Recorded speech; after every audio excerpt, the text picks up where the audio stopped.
Lots of great audience on the call, pretty global audience. We got South Africa, the UK as well, Brazil, gosh, Yeah, it's pretty all over. all over the place. Yeah, Excellent. amazing. So great audience we have today. All right, so we'll get started.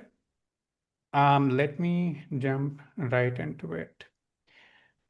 All right. So as I mentioned, first few minutes, I'll just give some new data points that we have collected with help from our data team. So the very first thing I think I keep seeing as I'm talking to different teams, marketing teams, agencies as well, buyers earlier used to search, click around a bit and compare things for themselves until last year when they were using traditional search, Google, Bing, and so on. But now they just ask an AI or an LLM like ChatGPT or Claude, and the shortlist gets built right inside the answer before they even land on your website, and if they land at all, right? And that's the tricky part. So you're not even in the room when that decision happens. It's all happening inside the LLMs, and you can't just sit and watch someone make up their mind inside ChatGPT. You need to be acting on it. You need to be making sure you're tracking the right things, which is what we'll be talking about today. A very actionable playbook that takes you all the way from tracking to actions to actually revenue. How do you attribute revenue? How do you see the impact from the work that you're doing there as well? And each of these things are based on some real data that we pulled. Okay. Now, let me start with why this even matters. So there's a really interesting study that Kevin Endick did on high stakes AI purchases. And the numbers are pretty wild. So 64% of the time, people click no outside link at all. Like they just get the answer. Many of the times, the LLM does not even give you a clickable link. They just see the answer and they just go and do a direct search in the URL bar of your browser, or they are just directly typing it on Google, the brand name itself there, right? So that is one thing. And then secondly, 74% just take whatever AI ranks as the first option. So whatever the recommendations are given for the product or service, many of them don't even bother with the other options. Usually they just go with the first pick. That becomes their default answer. Their research is done. Now they just go to that website directly and make the purchase there if they like the product or service. So the whole decision making happens inside the answer. The click is almost like an afterthought right now. Last click attribution does not work now. And I want to be honest about the size of this. So of course, right now, in comparison to traditional search, Google, Bing, any other traditional search engines, AI traffic is still small. But if you compare to last year, it has grown quite significantly. And what happens is a lot of the actual volume, a lot of the actual clicks that come from AI as a referral don't even show up. There's probably less than 5 to 10% of it that actually shows up. A lot of it gets unaccounted for, and a lot of it is actually showing up as direct or brand traffic, which you are not able to properly attribute. And the people who do come through convert at roughly two times the rate that it would do from organic, like Bing and Google, these kinds of engines. And another study that Adobe did, what they found is that AI shoppers spend about 37% more revenue per visit as compared to organic, like the traditional search itself. So that is some, interesting insight. And now we have this data set of about 2 billion chat conversations from these different models, 10 different engines that we track. So we pulled 5 fresh studies from our data set to help you give some more context about what is working, what is not working, what are the current trends right now. And we came up with these couple of sort of recommendations or insights which tell you what are the winning brands doing differently that the other ones are not doing so well. All right. So this is the very first study. We took about 160,000 prompts and asked a basic question. If I run the same prompt on different models, ChatGPT, Claude, AI overviews, and so on, do the different engines cite the same sources or the same website? And the answer here is they really don't. There's a very small amount of overlap between two engines. So the number here you can see on the screen. So there's about, on average, 17% overlap between two LLMs in terms of the citation sources that they are picking up. So it's not like you optimize your website in terms of the citation shares for one specific engine, let's say ChatGPT, and it would magically work for Gemini or Google AI overviews as well. Because the amount of overlap is quite less, depending again on who you are targeting, you need to pick the right set of models to focus on. You don't have to go after all 10, maybe pick like two or three which are the most relevant for where your target customer is. And you need to do some dedicated work for each of them. Of course, some overlap would be there, but that looks quite small. So start with one model, focus on that, and then move your focus to the next one once you have done good amount of work and seen some good impact on the first model. Usually a starting point for most companies is ChatGPT. That's the most popular one right now, unless you are like B2B and Microsoft Copilot or some of these other engines matter for you more. Another interesting thing here, ChatGPT is the lone wolf here. It pulls from its, own sort of RAG data set. It has its own index. Of course, it is using Google and Bing, but at the same time, ChatGPT have been building their very own index based on the caching and the data that they're getting from Google and Bing. So I would say in the next probably few months, or especially for certain plans that they have, they'll totally switch to their own index, in which case there would be a great amount of differentiation between what you see ranking on Google versus what you see actually getting cited and recommended inside ChatGPT. So that's the very first thing. You need to make sure that you're focusing on the right set of models, and nothing that you are doing on one engine would be fully applicable to the other engines there. So that's finding number one. Number two, this is the big one. So your website alone is not enough. Think of it this way.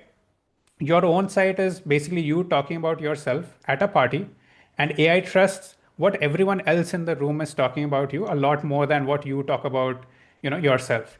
That's the same logic that applies here. Why should the LLM trust you over some other sources when you can be biased on your own website? So that is why if you see the metrics here that we have shown, we did an analysis across 2000 brands. And what we saw is that a mention on YouTube or Reddit or Gartner lifts your chances of getting cited 3 times more than what you would do traditionally. The same thing with your website. The chances of getting picked up are 1.3x. So you can see a huge differentiation there, almost 3x differentiation there. So of course your website matters still. That is where you have full control over what you're publishing, what kind of updates you're making. But at the same time, if you want to move fast, you want to quickly start getting recommended, then you should also focus some time and effort on these off-page sources as well. Most common ones being YouTube, Reddit, Gartner if you're B2B, G2 again if you're B2B. And we have a whole study on this. We can share more details, but there are certain sources which are getting picked up quite a bit. Also, interestingly, Lily Ray found another interesting insight here, which is that your own listicles, even though they are being cited, they leave you out of the recommendation in the AI model 69% of the time. So you might be cited, your own content might be cited, but a good number of times the model might not even recommend you. If your website or your page is the only one talking about your brand, none of the other citation sources for that same prompt or same answer are mentioning your brand there. So the frequency also matters quite a bit. The more number of times your brand is mentioned across those sources that the model picks for a specific prompt, the more likely it is to pick up your brand as an answer or as a recommendation for that specific thing. The third insight is, again, following up from the previous one, being cited is not the same as being recommended. So you can be the citation, but at the same time, the AI might not even name your brand or your product essentially there. So you are in the room in that party, but no one actually introduces you. You're just sitting there, you're present, but you don't get called out or you don't get introduced. And this happens about 40% of the time and varies quite a bit from model to model. Especially Perplexity is a very kind of like a weird model.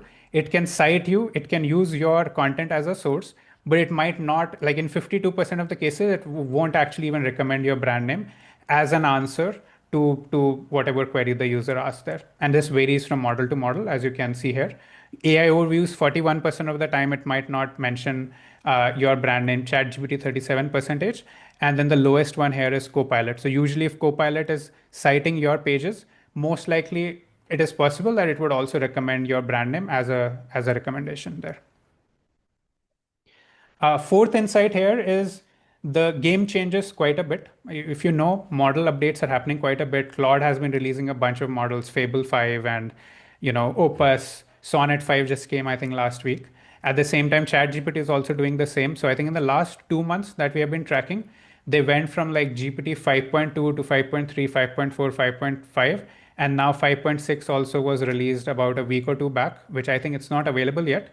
But there are certain behavioral changes that happen with each of these model changes. So the moment a default model changes, the citation sources it uses or the sort of inherent algorithm or the RAG system that it uses also changes a bit. So if you see in the image here, I think in May we did a study comparing GPT 5.3 to 5.5, and we saw that the amount of preference that Reddit gets increased much more than before. So there was a 4.4 times increase there, whereas the amount of leverage that your own website has or your own content has, that decreased a bit from 5.2% to 4.3%. So this is where again, you should keep doing the work, but you should also be fast with iterating. And this is where you need to have AI agents in place so that you are taking advantage of whatever is trending right now, moving fast. Because with each model update, it's possible that, okay, one day you're ranking, you're getting cited. Next day, due to that model change, you are not getting cited at all. So you need to make sure you're iterating quickly with the model updates and keeping on top of things there. And then the last, or actually, yeah, the fifth finding here is that not every AI search tactic actually moves the needle. So there are some low impact ones like schema markup, FAQs, keyword stuffing FAQs. In fact, FAQ schemas a lot of people focus on, but actually Google is not even considering FAQ schemas right now. I think they just pushed some updates some years back, which they made active this year, that FAQ schemas are not even being considered as a ranking factor, as a factor when they decide what to pick up. LLMs.txt, again, I know, Christian, you'll talk about this, LLMs.txt as part of your slide. But according to our data, we tried this out. So there are two things. One, LLMs.txt is very helpful for helping agents discover the content you have or discover the API endpoints and the documentation that you have. So it's very helpful with navigation once the agent is on your website. But LLMs.txt is not a very important ranking factor or a citation factor when it comes to actually helping you rank higher or get cited higher, essentially. So while it is important to help agents navigate better, especially if you're in the dev domain, but it does not directly impact the rankings or the citation factors there. What actually works is, of course, your own website is something you focus on, but at the same time, trusted off-site mentions, focusing on Reddit, focusing on UGC channels, as well as also focusing on other industry forums, websites or blogs which are talking about your competitors but not talking about you. Getting mentioned there is one of the quickest ways to get recommended for the prompts that you are caring about. And I think this might be one of the other more useful things. So we looked at about 4,700 brands over a 4-month period. This is a very fresh study that we just did today. So we looked at 4,670 brands with 500 plus answers each from March to June, end of June. And what we found is the more you are getting cited, the more your citation share increases, the more the likelihood of your brand or your product being recommended also increases. So which means that, okay, on page is still a factor. It's a quicker thing that you can control, but it is also hard in the way that, as we discussed, on page sources have a little bit less likelihood of being cited as a citation source, whereas off page has a much higher likelihood. So if you want to have the needle move really fast, you should focus on off page. At the same time, of course, focus on increasing your own citation share, which increases the probability of your brand getting recommended more and your sort of AI visibility share increasing as well as a result of that. So what that means, in a summary, based on all those 5-6 insights that we just discussed. So number one is on spend some time and resources on offsite work, whether it is getting mentioned on pages which are talking about competitors, not talking about you, getting to do some Reddit sort of posts and threads, being active on industry forums. So any kind of offsite work that you can do, any kind of digital PR work that you can do. Number two, we discussed getting named and getting cited is not the same thing. So you can get cited but not get named. So make sure you focus, first of all, your time and energy on getting recommended as an actual answer or an actual recommendation to the prompt there. And number three is measure influence per engine. So engines or the LLMs differ quite a bit. So focus on the ones that are important for your brand and your customers and spend your time and effort on the most important ones there and then move on to the next ones. And with that, I took a little bit more time, but would like to hand it over to Christian now, who will talk about a lot of the more actionable kind of things that he has been testing on with his clients, which will be really helpful for you as well, for your own brand, or if you're an agency, work for your client's brand as well. So the floor is all yours, Christian. Excellent. Thank you very much, Sam. So I will just take over the screen share if that's okay. Yeah, Okay.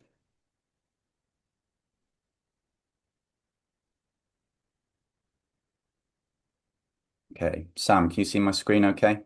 I can see it. All good. Brilliant. Okay. So as Sam mentioned, my name's Christian. I'm the head of SEO and AI search at SOZO. So in terms of my background, I've been spending the past 18 plus years helping ambitious brands to turn search into measurable growth. And the past 12 months, especially, I mean, many of us on this call will know that SEO changes a lot all the time, but particularly over the last 12 months, it's been a substantial change on an almost weekly basis. So, five key areas we're going to look at today. We're going to talk briefly into how the landscape has changed. We'll move into measure what's really happening, thinking about attribution, how we measure revenue and activity from AI search. I'm going to speak then specifically into a migration for an e-commerce site that we carried out about 6 months ago and the journey that we are on even to this date with them and what's next. And then I'm going to turn that into how we turn visibility into revenue. So moving past just citation share, moving past how you get more visible in AI search, but also how you get recommended and how that then translates to revenue. And the most crucial part of all of this, actionable insights and what you can all take away from this to implement next. So I'm part of SOZO. We're a digital growth agency specifically for e-commerce and purpose-led brands.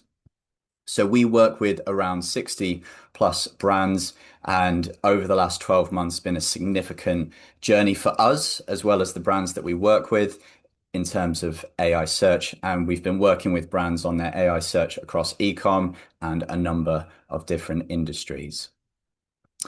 So the key thing around today is, does AI recommend you or your competitors?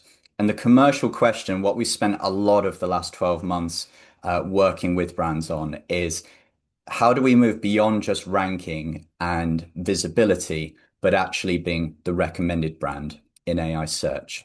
And the landscape has changed and evolved from where it was even 6 to 12 months ago.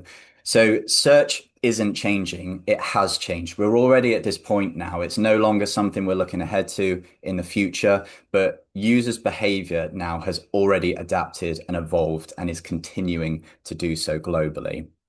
Search has moved beyond the blue links, far, far from where it was 6 months ago. Now people are using ChatGPT, Gemini, Claude, and various others to get recommendations around their shopping and beyond. We've seen in a recent study with Search Engine Land that 68% of Google searches now ends without a click. There's a lot of brands panicking around what that does for their brand exposure and ultimately how that impacts their bottom line revenue. What we've seen our side and what we're seeing in wider industry are scenarios like this on the right-hand side, where you might have a whole heap of established position one or top three positions, and it might look really good on a report, but then when you compare to the previous year, your actual pixel position has moved down the page. From the likes of AI overviews now showing for over 55% of searches globally in traditional search, coupled with PPC pushing organic further down the page. So naturally, that starts making brands think, well, how do we still get exposure? And as user journeys become more and more fragmented, People are no longer just searching on Google and within one platform. They're jumping back and forth between Google, between Gemini, between ChatGPT. It is not all about traditional search anymore. AI-driven search is very much here and it's only growing. But the crucial thing for any brands on this call or that catch on this webinar that are panicking and wondering what to do next, the important thing to note is that 0 clicks doesn't mean 0 intent. The demand is still there, just the way that users are searching has changed, and brands have to move with that to stay ahead. Liv Day, I went to one of her talks at Brighton SEO earlier on in the year. For me, one of my favorite talks at Brighton SEO. And she made a very clear point that, and very useful insight that not all traffic wants to buy from you. So for any brands that are hitting the panic button in Google Search Console and seeing decline in click traffic, you have to frame that around what traffic actually matters and what actually drives bottom line impact on revenue. And for a lot of brands, it's reframing the thought process. A lot of brands and even people within my industry have come from many, many years of thinking, how do we get rankings? How do we improve our visibility? The way that we approach AI search has to move beyond that. It's not just a case of thinking, how do we get in AI search, but actually thinking, why would AI cite us at all? So Dan Liddell spoke into this really well at Brighton SEO, and it's all around reframing how we approach AI search and really taking a step back, removing our bias as best as we're able to, and questioning, why should my brand or the brand I'm working for be the recommended choice in AI search? Sam touched on it earlier, but the important thing to note with AI is that it doesn't just crawl your website, it listens to credible sources and pulls that from lots of different places like Reddit, YouTube, LinkedIn, third-party reviews, forums, and trade press and digital PR. And Sam has spoken in the last webinar and earlier on about the diminishing impact of your website in that picture. Less so diminishing, but more so that there is other players at force here that AI builds its picture around. The fascinating thing is when Sam and Writesonic have looked at this at over 2 billion plus AI conversations, when we then looked at this for the brands that we work with, it correlated very, very closely similar. When we scrutinized all of the citations and the influence for all of the brands that we work with, we found that a lot of their citations were 82% powered by external sources, reviews, YouTube, forums, Reddit, etc., and 18% from their own website. So that kind of presents a challenge to brands. There are plenty of brands out there that are still tunnel visioned on just their website, their narrative, thinking about how their website presents their brand, and not enough on all of the outside external factors that AI search is looking at. So brands have to think more and more about their sentiment. If a brand has poor sentiment on external channels like Reddit, LinkedIn, areas where they don't have full control over the narrative, then this can impact not just whether they're visible, but whether AI actually recommends them. And it is possible in AI search to be visibly prominent, but not recommended.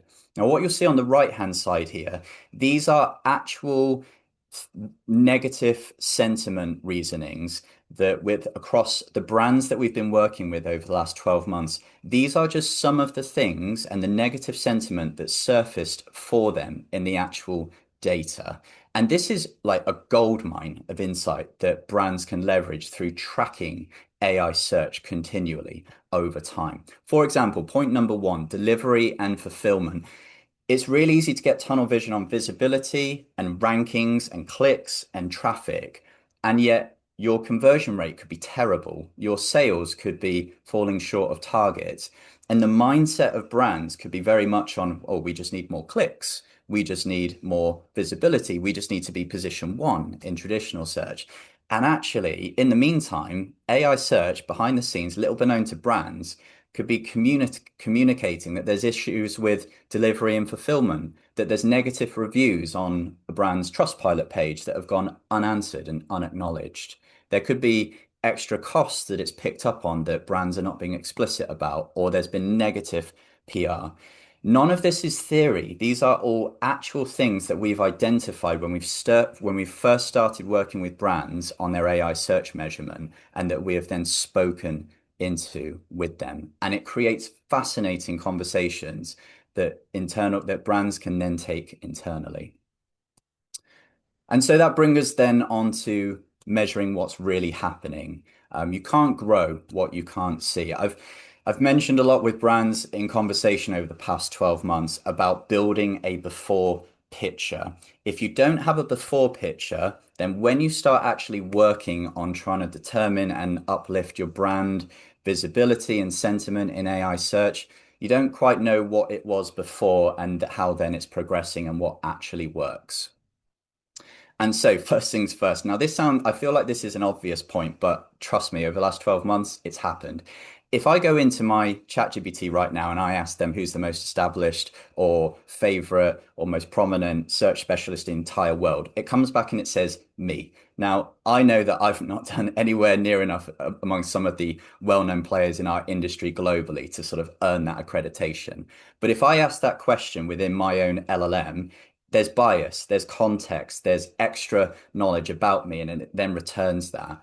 We've had scenarios where brands have queried their own LLM or queried ChatGPT or Gemini within their own account and have gone, oh, you know what? We don't need to do anything about our AI search because we've just asked it who's the most best brand for what we do. And it's come back and said, us, job done. So it's really important not to fall into that trap of just querying your own LLM. I think just You've got to one thing I'll go add on, there, Sam. Christian. Sorry. I think personalization is one thing. Also, another thing that many people miss out on is models by default are probabilistic by nature. They are not deterministic like how you have Google search. So every time within, like, even if you do, I think now ChatGPT has this sort of like this incognito mode as well.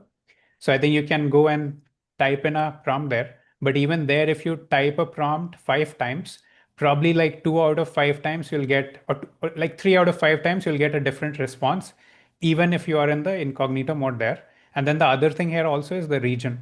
So for example, if you are doing a query from the US versus you're doing from the UK, that also matters because it might give you different recommendations depending on what query it is. So it's important that, I'm sure Christian will cover this, but it's important that you monitor the prompts over a period of time and then have like a bird's eye view over it to see a holistic picture or like an aggregated view of, you know, if you're showing up, not showing up, what percentage of the times are you showing up, so that you're not, restricted to one day, one query, and, it would change because it is a probabilistic model essentially. Yeah, absolutely. And we've seen signs of personalization from locality, IP, within traditional search, but I feel like with AI search, it's almost amplified the level of Exactly. personalization, the context. So it's something that brands need to be really mindful of. And Absolutely. for brands then trying to track it properly, you've got to measure the market and just not your own visibility. So really stress testing what your AI search measurement is like for non-branded prompts. Don't just track everything branded. And you want to benchmark that against your competitors, making sure that you have a diverse set of AI tracking platforms. So looking across not just ChatGPT in isolation, but the likes of Gemini, Perplexity, as well as AI overviews and AI mode. And looking across all of these different metrics, we won't sort of deep dive this today, but there's lots of different metrics around share of voice, your citation share, that all sort of moves beyond traditional rankings and traditional sort of SEO metrics that we now have to start thinking about in terms of AI search visibility.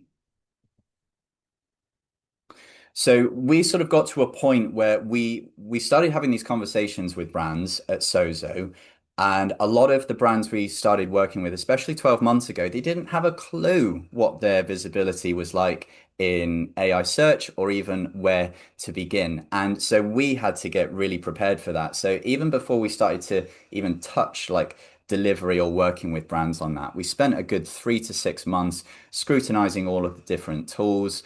For us, we needed to be confident in the data, but a big thing for us was having clear, actionable takeaways. And for that reason, we settled on Writesonic.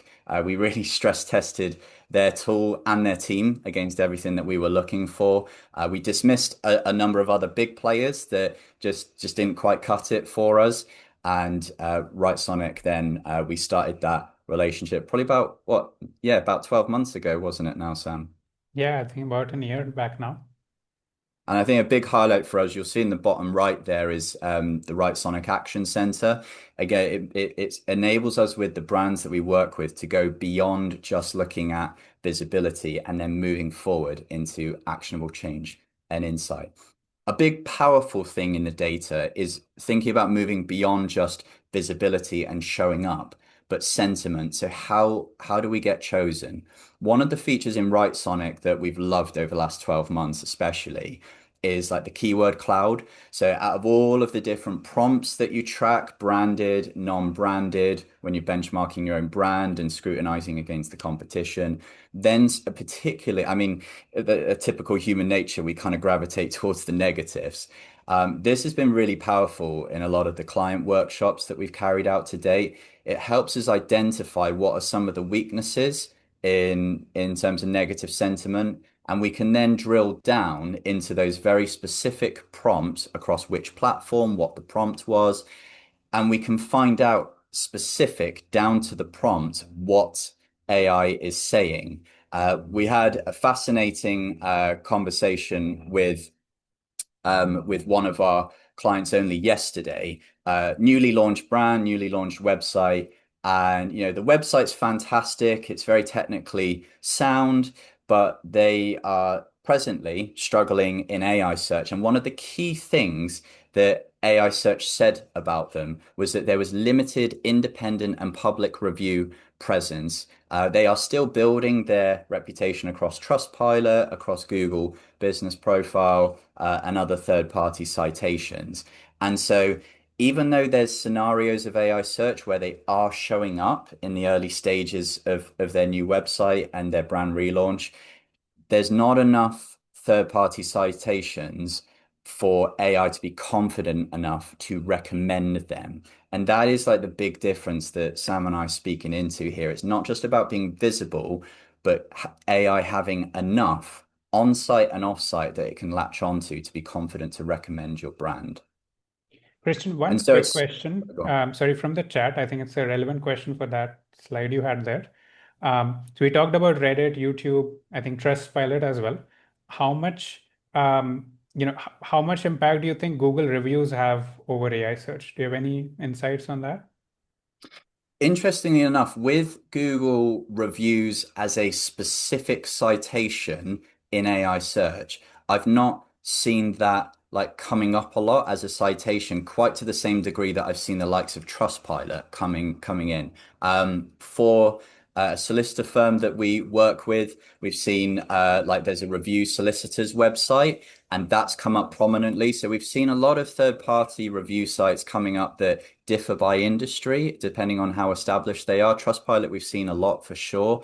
With Google business profiles, I've not seen so much of it being a direct citation, but I'm fully aware of how much that powers and influences traditional SEO and traditional search. And given how traditional SEO does create a solid foundation for visibility in AI search, I think it has that kind of knock-on effect, but not always necessarily showing up as a direct citation. That's where I'm at right now, anyway. Sounds good. So at SOZO, we've been busy like building custom reporting using the Writesonic API key. So a degree, this kind of gives you a flavor of where we're kind of moving beyond just data and reporting in isolation, but actually helping brands to understand what this means. So you can see on the left-hand side here, it's really important to benchmark your visibility against your competition. And then on the right-hand side, drill down, which you're fully capable of doing in Writesonic. And it's really insightful because then you can see where your weaker performing areas are. In the case of this particular healthcare client that we work with, they've got really strong traditional SEO and search presence. And one of our theories is that's why their Google AI overviews is sort of so prominent. But then they've got weakness in the likes of ChatGPT, AI mode, and Perplexity. So there's gaps there at surface level that with Writesonic over the last 12 months, we've been able to get under the hood and start to find out more. Also insights into backlinks, as well as citations. So again, this is where we've been pooling together data from the likes of Writesonic and SE ranking, bringing that together in custom reporting to then start really thinking about how you move beyond just website and content and your on-site signals. And this is the kind of direction that brands need to start moving and thinking more about, is what is said about them off-site. So I'm going to share now a migration case study as part 3. So this is a large e-commerce website that we migrated from Magento to an independent fabric retailer, from Magento to Shopify about 6 months ago, just days before Christmas. Over 6,000 SKUs, 300 collections, and over 150 articles, and over 12,000 URL redirects. And we looked across a whole heap of SEO checks and made sure that everything was built on strong SEO foundations. This is something I wanted to make sure is emphasized, that solid SEO foundations do play a part in your AI search visibility. It's not all about citations, neither is it all about on-site or all about your content. It's about how all of these things come together. And ultimately, you need to make sure that your website is structurally sound to give the likes of the Google bot and AI bots and crawlers the best chance of being able to access and surface your information. For us, it was very hands-on and not a handoff with the migration. So lots of workshops and conversations with the client around the data that we were seeing in Writesonic in the lead up to the launch as well as afterwards. And this was all built on the latest thinking. So Sam spoke at Brighton SEO back in October of last year, right before we had to do this migration. And there was a few things that were on his slides. And at first I was like, really, are we talking about meta tags being critical? Surely that's always been the case. But I think Sam's framing here was on like the new level of importance these take on. AI search and ChatGPT are very surface level compared to the sort of the deep crawls that Google does. So if you perform a web search within like the ChatGPT, it will often get like the surface level information about a page. It won't necessarily deep dive it. And so it's really important to make sure all your kind of contextual signals like H1s, metadata, even down to URL slugs, that's one of the first things that AI looks at before it even touches any other contextual information about a page. So it's important to get the fundamentals right to create that strong foundation. Carrying out meticulous 301 redirects site-wide. So, I'm speaking to a lot of here about core SEO essentials. We've heard a lot about like geo, we've heard a lot about SEO. I'm a firm believer in that all of these things work together under one unified strategy. The principal core fundamentals of SEO still matter and should still be part of that overall strategy. Big part of what we did in Writesonic was then also looking at who else is winning in AI. So not just looking at your brand search in isolation, but where your competitors are winning in AI. This was within the action center of Writesonic, where it gave us suggested blog recommendations based on where other competitors were surfacing and winning within AI search.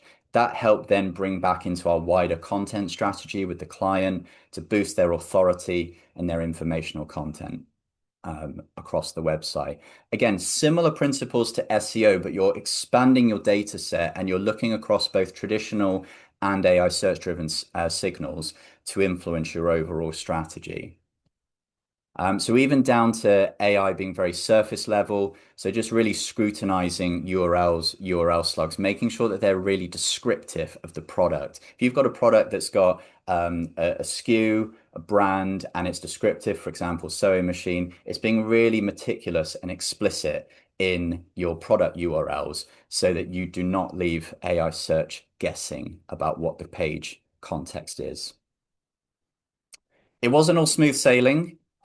We did a lot to uplift the core SEO foundations.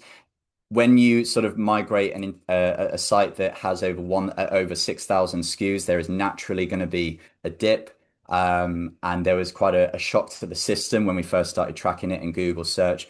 But this is something that brands really need to do, particularly if you're carrying out a migration and looking to uplift SEO and AI-driven search. Having things like 404 trackers, GA4 data trackers in place so that you've got a real clear way that you can respond and react if there's anything that needs to be continually tested or checked over.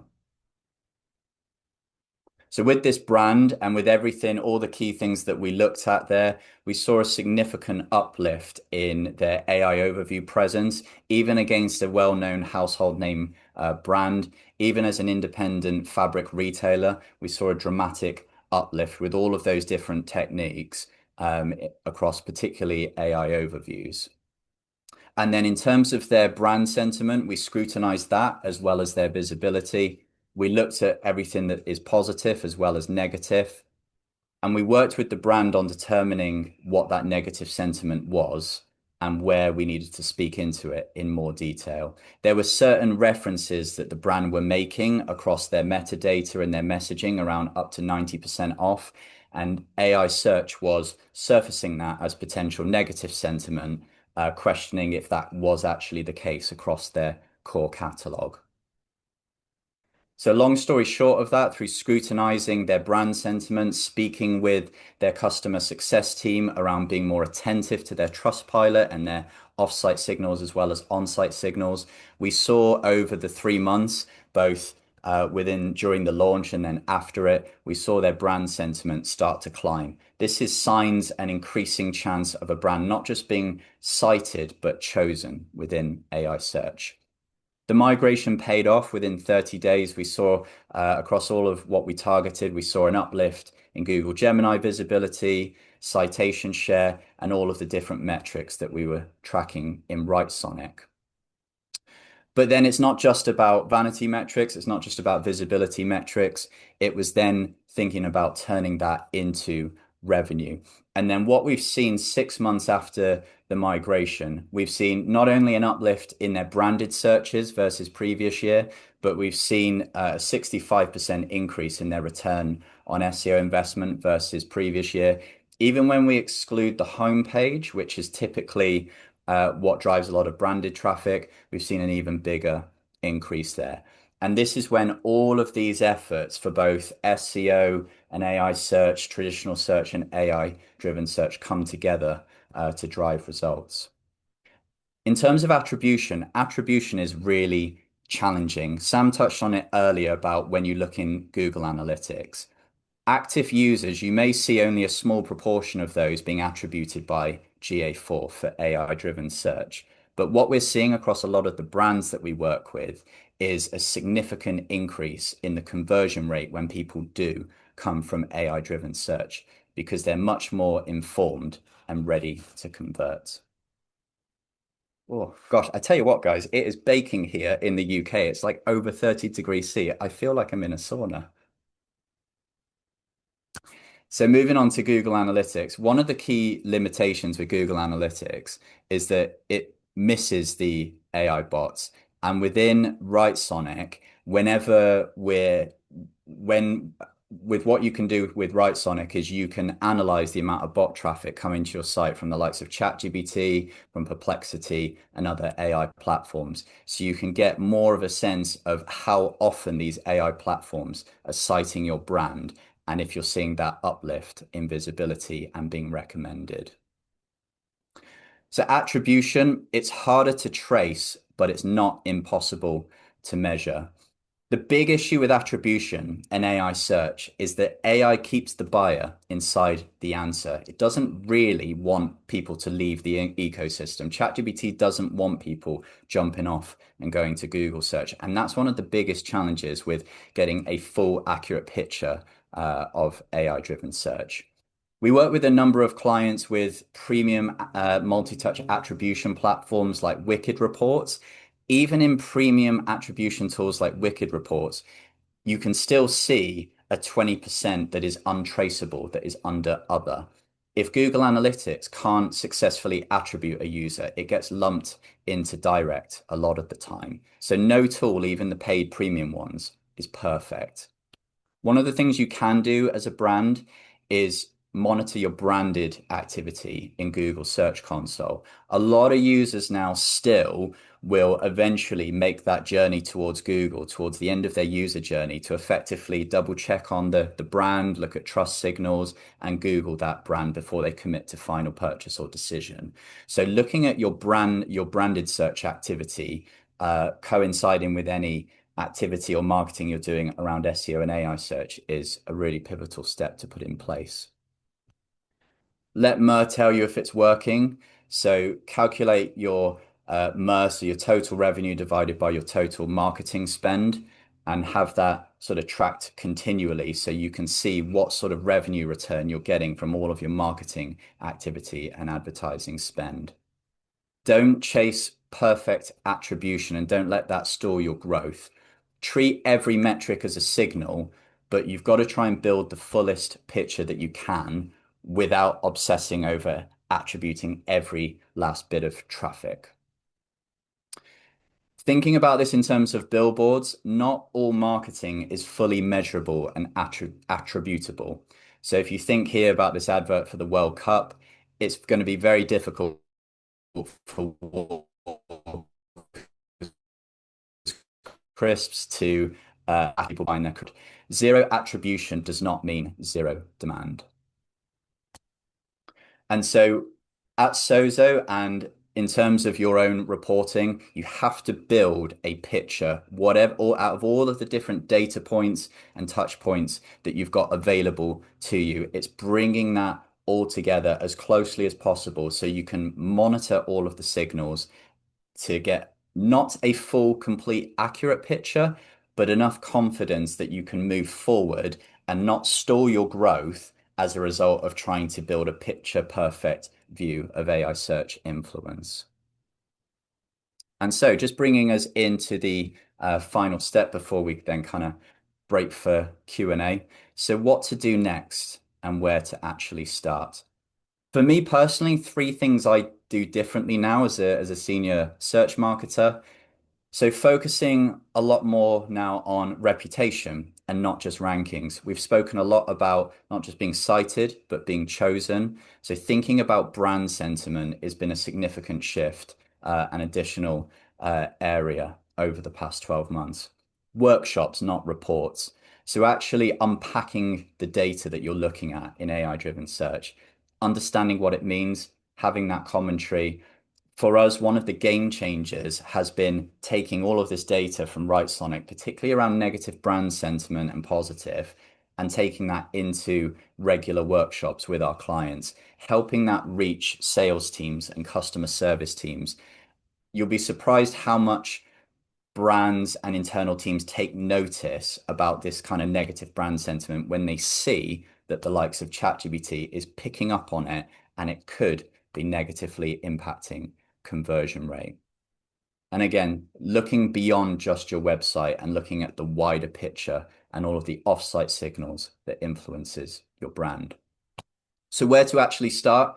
So chase the right citations. Don't just jump all in, going after all of them. I mentioned earlier about a solicitor firm with a comparison review solicitor site. That's not going to be applicable to every industry. So it is determining what platforms best align to your brand. If you've got a clear view over what your competitors are winning for, then that can also help shape what citations, what third-party tools and websites that you go after. Use Reddit as a research tool as well. And lead content with authenticity, not word count. I could do a whole webinar just on this point three alone around avoiding AI slop, around avoiding just going after quick, short blog articles to kind of tick a box for SEO. More and more now with the growth of AI-driven content across the web, authenticity, depth of content, case studies, and really speaking from your position of expertise as a brand with your unique tone of voice is absolutely pivotal for success in AI search. Two searches that show your blind spots. So we use this regularly at SOZO. I use it almost daily, but putting site colon and then your domain followed by your topic cluster or keyword phrase. This can give you really insightful information about your on-site signals, about where there's gaps in your content, where AI search will struggle to potentially pull context and insight from. But you can also do this on Reddit. You can put site colon reddit.com and then either your brand to find out what people are saying about your brand on Reddit and the like, or you can put a particular keyword phrase or topic cluster that you're wanting to be informed around how to build content for. And you can find out here and toggle with the date in the top right as to what is being spoken about in and around your services and your products on Reddit. And this can shape and influence your wider content strategy. AI often reads the signals and not the whole page. So again, that importance, that key takeaway we spoke about earlier, leaning into the H1, the title, the meta, the URL slug, getting the fundamentals right, as well as leaning in to the offsite signals. Collection pages, if you're an e-commerce site, real depth to your pages. Don't just list your products with a heading. Have FAQs, informational content, depth of content below the fold, and bring and weave that together with your informational content and related articles. Another key takeaway, discount codes. This is one that is really advantageous for e-commerce sites. If someone queries whether your brand has a discount code, if you do not have anywhere on your site that speaks into a discount code, even if it's behind the scenes in your sitemap, then AI search is likely going to recommend a competitor or a third-party discount code website. So this is an example of a brand on the right-hand side that has a dedicated special offers page with a discount code prominent. And you can see here how when I query whether they've got a discount code in ChatGPT, it then picks up on this surface content and provides the discount code extracted from their landing page. So not just e-commerce, but a lot of these principles can apply even for lead gen. Different proof sources, whether it's e-commerce, whether it's SaaS products, services, agencies, these are all of the different signals that you need to start thinking about to build your trust, your credibility in AI-driven search, and not put all of your time and resource just into your own website.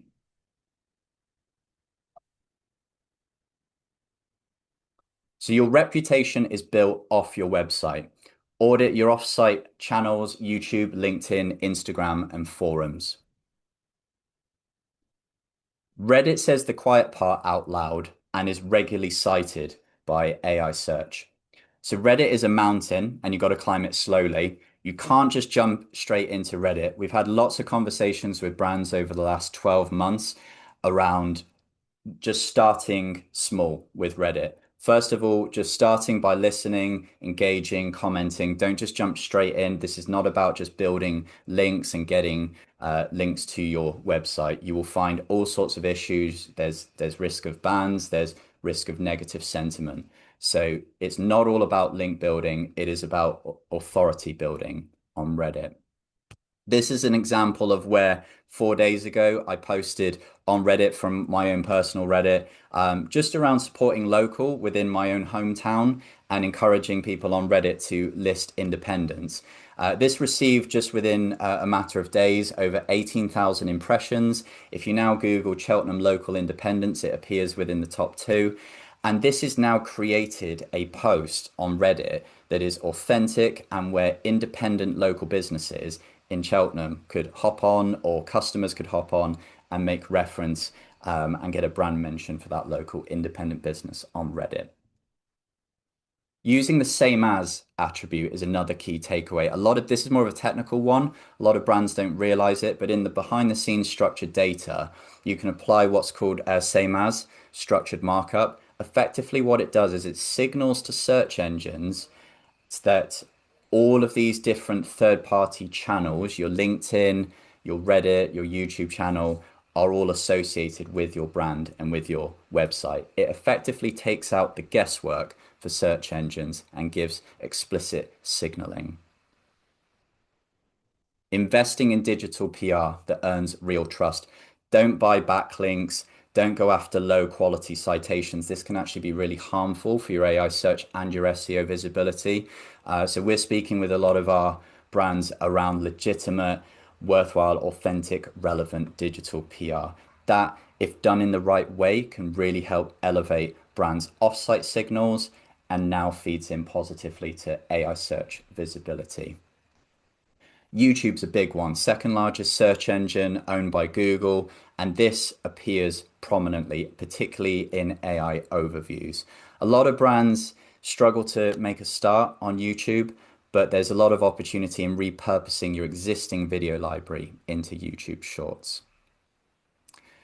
So as we wrap up there, and I know we're coming very close to time, apologies, Sam. This was a very optimistic deck to cover No, off lots of within great time. insights. All good. Yeah. Yeah. So just to summarize then, six things you can do this week, which I've summarized here. A lot of these we have covered off throughout this, so I'm not going to necessarily go through each and every one of them again, even just down to for things, for example, like proactively responding to third-party reviews. It seems obvious, but now there's that extra layer of it influencing your recommendations in AI search. Owning your category, best versus articles, quality and authenticity of content, sharpening the signals that AI reads first, and using Reddit as a research tool. So that wraps up the material for today. So my name's Christian. I've been sort of working with brands on AI search over the last 12 months. We're offering at SOZO a free audit and consultation. A lot of the insights that I've shared today around the brands that we work with, I'm jumping on calls and providing free audits and consultations for those brands. So feel free to scan the QR code. It will take you to a form.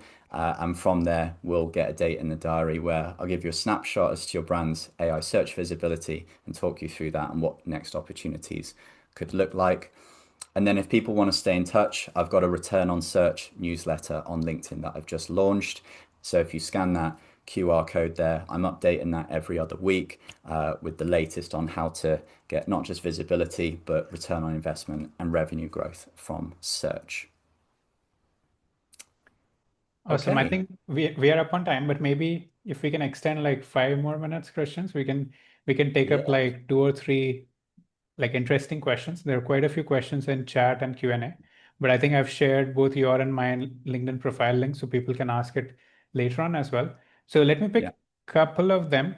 I think one is interesting. If you had to prioritize only three actions to improve AI visibility, what would they be? I think you kind of covered it towards the end, but let's say only three Mhm. things if you have to talk about with, a new brand, let's say starting with AI search, what three things would you recommend?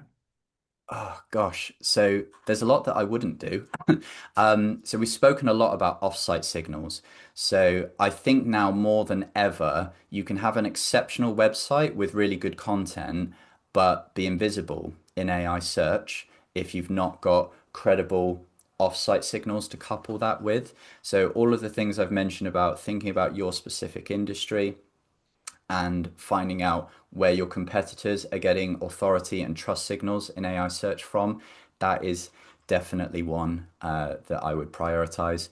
Second one, getting the solid SEO foundations right. I've been doing SEO for 18 plus years, started it when I was 11 years old.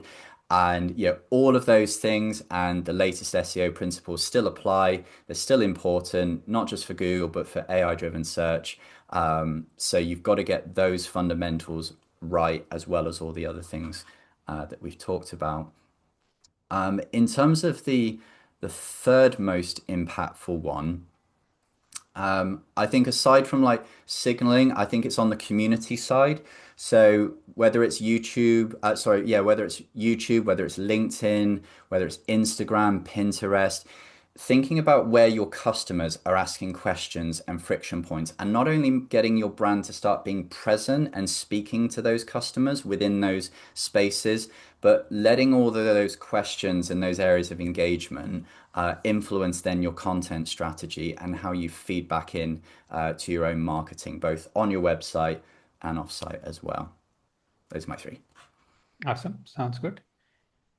Let's see. I think quite a few questions about Reddit as well. I think that's probably the most confusing thing for everyone. Maybe again, like 30 seconds, if you can just talk about if someone needs to start with Reddit, what exactly should they do? Should they use their brand account? Should they, hide themselves, use like a hidden account with some random username? What should be the, method for any brand just starting with that? Yeah, I mean, first of all, just to plug your webinar from a couple of months ago that where you were specifically talking about Reddit, I was mindful not to deep dive on Reddit because I know that there was an abundance of material. So my first thing I'd encourage you to look back on the previous Writesonic webinars because there's a whole dedicated one around Reddit there, which was really informative. What I'd say with Reddit is, as I mentioned, that sort of mountain illustration is it's starting small first. For me, I'm sort of new to Reddit. That's one of my big new things over the last 12 months. I was like, right, okay, if I'm encouraging brands that I work with to get on Reddit, I need to be able to practice what I preach. I need to be able to get into Reddit for myself so that I can understand it. To answer the question, um, I think eventually a brand can move to having its own subreddit where it kind of has a little bit more control over its narrative, where it can speak into its products and services a little bit more freely. But I think within a brand, it's establishing those people within your team that can start engaging with Reddit, even if it's just being present in some of those conversations. But again, as I said, don't just rush into it and start like thinking, right, where can we add links? Where can we just start dropping brand mentions straight away? You've got to prioritize authenticity and speaking into the places where your customers are and building that over time. I would say to do it right for brands in Reddit, it's a slow burner. So start it this week, but don't, you're not going to go straight to that mountain. Awesome. Again, thanks a lot, Christian. A lot of really great insights. We still have a lot of questions to go through, but I think we are up on time. So I've shared both Christian and mine LinkedIn links in the chat section. So feel free to reach out to us directly on LinkedIn for any other questions that we couldn't answer. And the slides as well as the recording for this webinar will be available to you. We'll be sending out an email sometime tomorrow. So look out for that. And yeah, once again, for all the people, 88 people who still stuck up until now, really appreciate you Dedicated. taking the time out. And yeah, thanks a lot, Christian, once again. A lot of really good insights. I'm sure it was a whole playbook for everyone who joined today. And see you guys in the next one. Have a good rest of your day. Brilliant. And thank you everyone for joining. Really appreciate it. Yeah, awesome. Take care.